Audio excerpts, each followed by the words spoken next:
Assalamualaikum, kali ini saya akan mencoba membaca data dari ECU EDC17 CP14 dari mobil Hyundai Santa Fe DM dengan perangkat Kitek versi 7.02.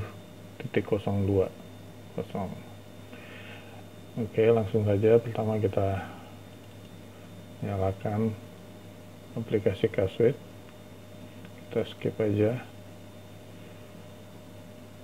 Kita tunggu aplikasinya untuk run.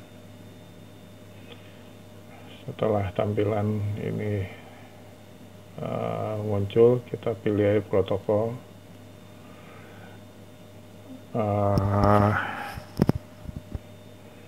Kita pilih bootloader tricolor.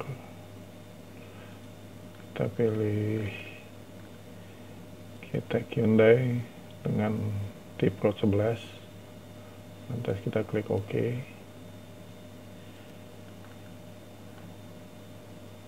Kita pilih lagi instructionnya. Di sini ini ada instructionnya. Kita pilih plugins TC1796 tip code, klik here. Karena ini direct connection, ada beberapa pin yang harus dihubungkan. Pertama, boot pinnya ini harus biasanya di solder atau di jumper. Kebetulan saya pakai kopen aja di situ. Dihubungkan di sini, boot pin sini, boot pin. Terus ada beberapa kabel lagi yang harus dihubungkan. Pertama, pin 5 dan pin 87, warna kabelnya itu merah. Itu masuk ke sini ya, ada dua. Habis itu groundnya kita connect ke pin 1. Pin 68 ini can high, warna putih, dan pin 67 di sini itu warna hijau, can low. Itu tadi gray pin alligator clip, kita jumper ke sini ya, ke boot pin. Setelah terkoneksi, kita klik OK, dan kita pilih pluginnya family 549 Bosch EDC17 CP14 iROM TC 1750 tip code. Kita pilih ini, kita klik OK. Ini kita lakukan full backup aja, grid. Nah, ini prosesnya akan jalan, akan makan waktu cukup mungkin 2-3 menit ya. Kita tunggu saja. Nah, baru kita tunggu ini proses jalan. Untuk Kitek ini kita bisa lihat di sini. Ini akan terlihat indikasinya, isinya sedang baca, powernya ada. Dan di sini juga defaultnya kalau kita beli ini perangkat, kita dapat power supply-nya kayaknya terlalu kecil deh, nggak sampai 1 ampere. Sementara ECU ini kayaknya buat bootingnya dia perlu 1,7 ampere ya. Untuk amannya 2 ampere lah.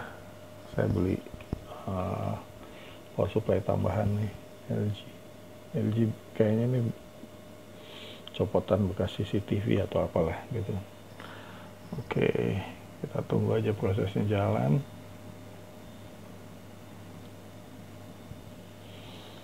Kita skip aja ya, soalnya ini makan waktu agak lama juga. Nanti kita balik lagi kalau sudah 100%. Nah, ini proses reading maps-nya atau micro TC-nya udah selesai. Sekarang lanjut baca reading EEPROM ya. EEPROM ini filenya nggak terlalu besar, kayaknya cuma 128 kilobyte atau apa. Kalau mikronya besarnya sekitar 2 mega.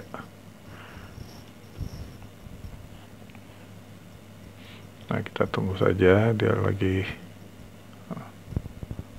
baca EEPROM-nya.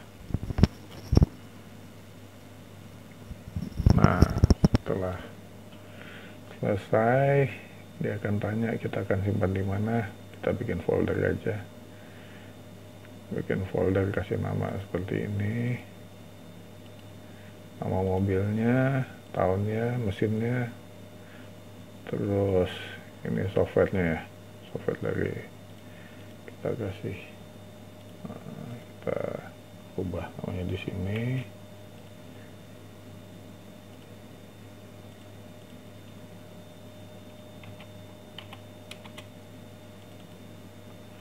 Nah, ini kita kasih nama filenya seperti ini. Selesai. Do you want to save the file separately? Yes. Ini kalau kita klik yes, ntar akan ada 3 file created. Oke. Oh, selesai. Kita buka ya. Kita buka filenya. Tadi kita simpan di tadi. Nah, tadi filenya itu akan sebentar. Nah, ini tadi. Itu ada file. Ini full backupnya dikompres jadi 861 KB. Nah, yang kecil ini data EEPROM ya. Yang 2 KB atau 2000 KB atau 2 mega ini data dari mikronya.